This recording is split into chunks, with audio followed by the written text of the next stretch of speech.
पत्नी से विवाद पर पवन सिंह का बयान आया है। कानून सबके लिए बराबर है। ज्योति सिंह का अपनापन पहले क्यों नहीं दिखा? ज्योति सिंह को किसी ने नहीं रोका, ये कह रहे हैं पवन सिंह। परिवार की बात कमरे में होती है। पवन सिंह ने यह भी कहा और कहा है कि अदालत का फैसला सबके लिए मान्य है। अब सुलह की कोई गुंजाइश नहीं है, तो अदालत में ही अंतिम फैसला इस पूरे विवाद का होगा, कह रहे पवन सिंह। सुन लेते उन्होंने क्या कहा है। मैं मीटिंग के लिए निकलता हूं सर, मीटिंग करता हूं। मेरा मोबाइल 2-2.5 घंटा मेरे से दूर रहा। मीटिंग करके फ्री होके जब मैं गाड़ी में बैठा तो मेरा मोबाइल मेरे हाथ में आया। मैं मोबाइल चेक करने लगा, मुझे फोन आता है कि भैया घर पे ऐसे ऐसे हो गया है। मैंने लाइव ही देखा तो मैंने ये सोचा कि अभी फिलहाल घर पे जाना मेरा उचित नहीं है। उसके बाद भी मैंने धनंजय को फोन किया कि भाई देख लेना मैडम को, उनके साथ जो है उन लोगों को कोई दिक्कत ना हो। और सर मैं पूरी रात रोड पे गाड़ी साइड करके गाड़ी में ही रहा, रात काटा। नेक्स्ट डे मैडम जाती हैं, धनंजय बाकायदे उनको नीचे छोड़ने जाते हैं। फिर अब आते हैं थोड़ा सा मुद्दे की बात पे। मैं ये कहना चाहता हूं ज्योति जी कि आप जो अपने पति के लिए अपनापन दिखा रही हैं, ये अपनापन चुनाव से 1 महीना पहले क्यों नहीं दिखा? ये अपनापन चुनाव से 2 महीना पहले क्यों नहीं दिखा? 3 महीना पहले क्यों नहीं दिखा? 4 महीना पहले क्यों नहीं दिखा? ये अपनापन चुनाव से 1 महीना बाद क्यों भी दिख जाता? आज ही क्यों? क्योंकि मैं अमित शाह जी से मिल लिया, जेपी नड्डा जी से मिल लिया, धर्मेंद्र प्रधान जी से मिल लिया, विनोद तावड़ी जी से मिल लिया, उपेंद्र कुशवाहा जी से मिल लिया। वाह रे अपनापन। ज्योति जी के पिताजी राम बाबू सिंह जी लखनऊ आते हैं, हमारी उनकी मुलाकात होती है तो उनके पिताजी बोलते हैं कि पवन जी आप हमारी बेटी को विधायिका बना दीजिए, इसके बाद आपको उसको रखना होगा रखिएगा, छोड़ना होगा छोड़ दीजिएगा। मैंने बोला पिताजी ये हमारे बस की बात नहीं है। और ज्योति जी विधायिका बनने के लिए आप इतना हद तक गिर सकती हैं, ये मुझे उम्मीद नहीं था। खैर आपको जो करना है सो करिए, आपको जितना बोलना है बोलिए, आपको जितना गिरना है गिरिए, लेकिन मैं मर्यादा से बाहर नहीं जा सकता, क्योंकि ये मेरे माँ बाप का दिया हुआ संस्कार है। आप सभी के आशीर्वाद से दुनिया पवन सिंह को सुपरस्टार बोलती है, पावर स्टार बोलती है। 40 साल का हो गया, 10 घंटा मेहनत करता हूं, 15 घंटा मेहनत करता हूं, 20 घंटा मेहनत करता हूं। मेहनत करके जब घर वापस लौटता हूं, दरवाजा खटखटाता हूं तो मेरा भी दिल करता है कि या तो दरवाजा मेरी बेटी खोले और नहीं तो मेरा बेटा खोले। लेकिन सर दरवाजा मेरा स्टाफ खोलता है, नहीं तो मेरी बूढ़ी माँ खोलती है। इसके बाद हम लोग घर में इंटर करते हैं, हम भाई मित्र स्टाफ मिलके खाना बनाते हैं, खाना खा के सो जाते हैं। मैं इतना कहना चाहता हूं, मैं भी इंसान हूं यार, थक जाता हूं कभी कभी।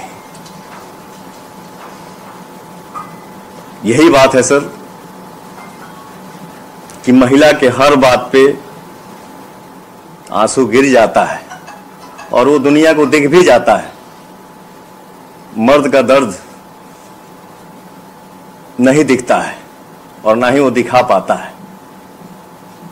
और एक बात, जो जो लोग इस मैटर में मजे ले रहे हैं, ये है वो है, ऐसे है वैसे करना चाहिए, समाज की बात, तो मैं इतना बता दूं, इतना कह दूं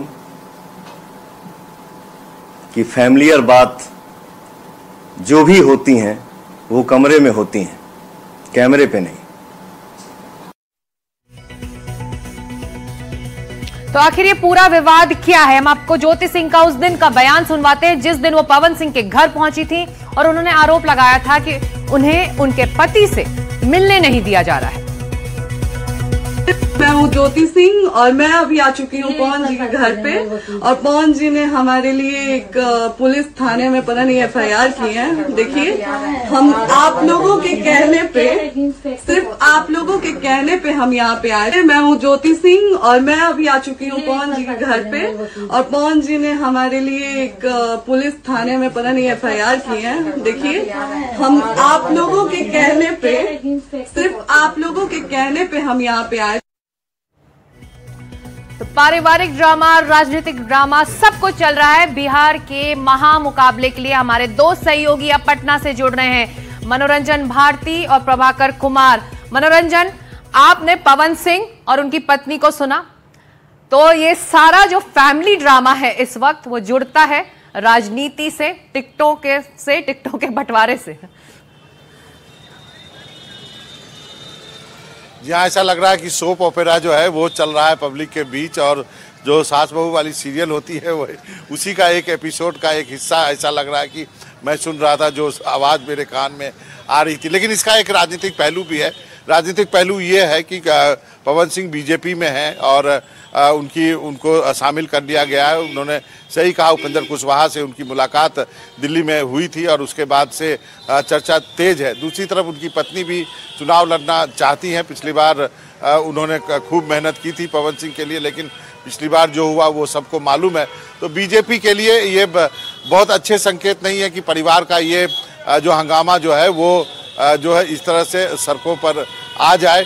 अच्छा होगा बीजेपी इसको जल्दी से जल्दी कर्टेल करे तो वो उनके हित में होगा। बिल्कुल, और बीजेपी के पास तमाम और चीजें भी हैं इस वक्त सॉल्व करने के लिए, जो तमाम पेज फंसे हुए हैं। प्रभाकर के पास चलेंगे उस पर जवाब के लिए। बिहार में बीजेपी के उम्मीदवारों पर मंथन चल रहा है। आज पटना में बीजेपी की दो बड़ी बैठक हो रही है। उम्मीदवारों की लिस्ट बनाने में जुटी है बीजेपी, और पटना में एनडीए की बड़ी बैठक। आज सहयोगी दलों से चुनावी मुद्दे पर चर्चा होगी। तो इस बीच ये बड़ी खबर आ रही है कि पटना में बीजेपी के उम्मीदवारों पर मंथन होने वाला है। आज पटना में बीजेपी की दो बड़ी बैठकें हैं। उम्मीदवारों की लिस्ट भी बनना है और चुनावी मुद्दों पर चर्चा होनी है। चलते हैं एक बार फिर प्रभाकर के पास। प्रभाकर, दो बड़ी बैठकें, तमाम पेज इस वक्त बीजेपी के लिए फंसे हुए हैं। एनडीए में सहयोगियों को लेकर प्राथमिकता इस वक्त क्या है? सबसे पहले चिराग पासवान को मनवाना, या मान चुके हैं वो, एक पॉस्चरिंग हो रही है बस? देखिए, ये दबाव की राजनीति है। केवल चिराग पासवान की आप बात क्यों कर रही हैं? आप जीतन राम मांझी की भी बात कीजिए, क्योंकि जीतन राम मांझी ने अभी ट्वीट किया है अभी उन्होंने अपने एक्स पे डाला है कि अगर हो न्याय तो आधा दो, नहीं तो। उन्होंने 15 सीट की मांग की है, उन्हें 10 सीट दी जा रही है। 10 सीट पे से 7 सीट की घोषणा भी कर दी गई है। 60 सीट उनके चॉइस के हिसाब से दी जा रही है। 3 सीट और है जिस पर अभी मंथन चल रहा है, लेकिन वो 15 सीट मांग रहे हैं। उसके पीछे उनका तर्क ये है कि 15 सीट अगर उन्हें दिया जाता है तो उन्हें एक राष्ट्रीय पार्टी की मान्यता मिल जाएगी। टेक्निकल तौर पे वो राष्ट्रीय पार्टी की मान्यता में क्वालिफाई करेंगे, इसलिए वो 15 सीट मांग रहे हैं। जहाँ तक चिराग पासवान की बात है, चिराग पासवान के 5 मेंबर ऑफ पार्लियामेंट अभी हैं। वो लगभग 45 सीटों की डिमांड को लेकर उतरे हैं मैदान में। उन्हें, जो हमारी जानकारी है, 24 के आसपास सीट उन्हें दी जा रही है। 24-25 के आसपास सीटें उन्हें दी जा रही है, और वो चाहते हैं कि वो सीटें जो हैं वो लगभग 40 के आसपास हो। लगातार चिराग पासवान जो है उनके साथ मान मनोबल का दौर चल रहा है। जो बीजेपी के बड़े नेता हैं, चाहे विनोद तावड़े हों, चाहे और भी जो बड़े नेता हैं जो इस पूरे चुनावी प्रक्रिया में बिहार का पूरा मामला देख रहे हैं, वो लगातार उनके साथ जुड़े हुए हैं और वो इस बात में लगे हुए हैं कि चिराग पासवान मान जाते। ये दो जो हैं घटक दल के जो सहयोगी हैं, चिराग पासवान और जीतन राम मांझी, इन्होंने बीजेपी की नींद अभी हराम की हुई है। इसी कारण से जो नंबर्स है वो लॉक नहीं हो पा रहा है। हाँ। जहां तक उपेंद्र कुशवाहा है वो लगभग 6 सीटों के आसपास में वो मान चुके हैं। और जदयू की जहां तक बात है तो जदयू बीजेपी में आपस में एक तरह का समझौता हो गया सीटों पर। दोनों लगभग बराबर सीटों पर लड़ेंगे। सांकेतिक तौर पे जदयू जो है वो 1 सीट ज्यादा लेगी।